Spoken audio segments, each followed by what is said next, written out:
Welcome back to the programme. Disabled People's Rights campaigner Anne-Marie Flanagan has called for a comprehensive review of the wheelchair accessible taxi services nationwide. She's calling on the NTA to address persistent gaps in accessible transport availability following the quick closure and acceptance of applications from taxi drivers nationwide in recent days. And she joins us this morning. Anne-Marie, good morning. Thank you for joining us. First of all, can I ask you, what percentage of the fleet are designated wheelchair accessible? Good morning, Alan and listeners. Thank you for having me. There's approximately 23% of the overall have wheelchair accessible adaptations.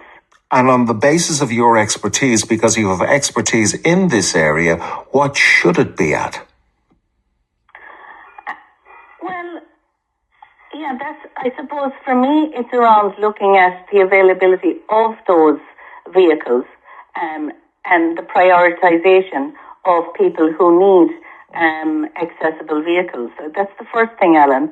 One would hope in 2025 that the majority, a minimum of 50% of replacements would be replaced with accessible vehicles. Okay, can we deal with that first point in relation to them being available? Why aren't they available at the times and at the appointed dates that they're required? Well, that is a good question, and that is why, so many disabled people and myself are calling for a full review. We saw there that there were over 2,000 applications within 20 minutes from taxi drivers and companies for the grant to enable taxi drivers to buy wheelchair accessible vehicles, which is brilliant. And there are, as we know, reduced license fees as well for accessible vehicles. But the problem is when disabled people, whether in urban areas trying to call on the side of the road at night out or trying to plan to leave home, or in rural areas here, which is often a very planned exercise. Someone would know a week in advance they're going to a wedding or whatever the situation is, or have an appointment or an interview for a job. And are just not able to. So anecdotally, I can tell you a lot of the reasons why in the city areas, of course, the vehicles are often used at airports and, bringing big groups, and people have to, take the business very calm. But how big a factor are state contracts in tying up the levels and numbers of taxis that should be made available to the likes of yourselves and others?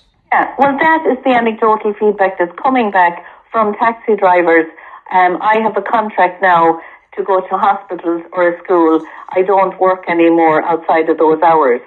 So what we need to do is for the NTA to get a handle on the uses of accessible taxis. And I only say that because the state has, at the request of the representative bodies, intervened a number of years ago to provide grants to enable, the higher costs.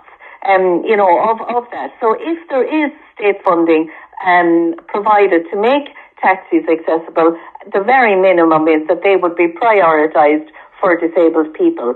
And we need an understanding of what the unmet need is. We need an understanding of how these vehicles are used. And we certainly need an understanding if these vehicles are being tied up with state contracts. So, in reality, we need to carry out an audit which has never been done by the government or by the requisite department. We just open the system for grants, have a set designated number of particular grant applications that we have to fulfill and leave it at that till the next year. Is that the way it ordinarily works? That's what it seems to be. The applications open twice a year.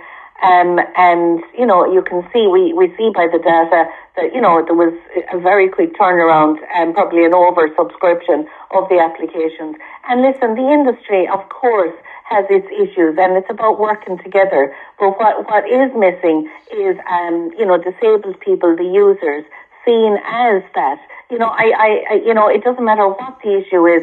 There's something around that my euro doesn't have the same value as a non-disabled person. To me, that's a part of the issue. So we really need to try and get a handle on what the is so that we can, because it's in the program for government actually to increase that funding. And if there is a need, which we all know there's a need for more taxis, we have to have commitment from taxi regulation representative bodies that disabled people are as important as anybody else, and we need to get on with our lives. And if I'm paying for a taxi rate, the other thing is they get, when I arrive with my wheelchair, I'm a wheelchair user, Alan, and I arrive, the clock goes on and the time to assist me in and out is also quantified within that price. So listen, we all, and I have to pay extra cost because I'm a disabled person. There's huge issues around that, but that's another discussion that needs to be part of that overall assessment. So I need to ask you then, from your own anecdotal evidence, how much of an impediment is this lack of availability of wheelchair accessible taxis having on you being able to live the sort of life that you want to?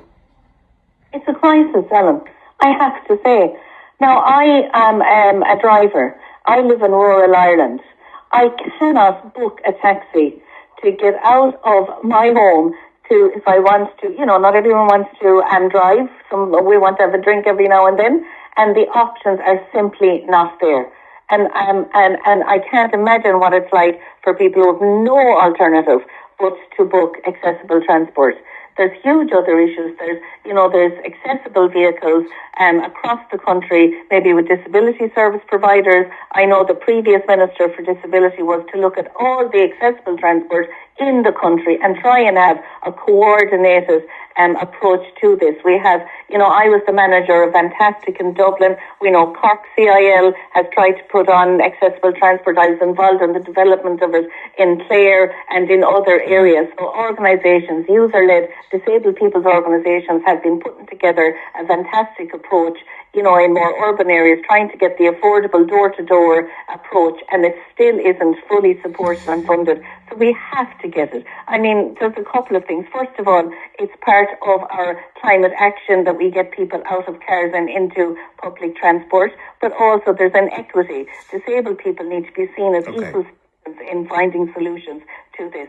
Unfortunately, we've run out of time there, Anne-Marie Flanagan. Thank you for joining us this morning.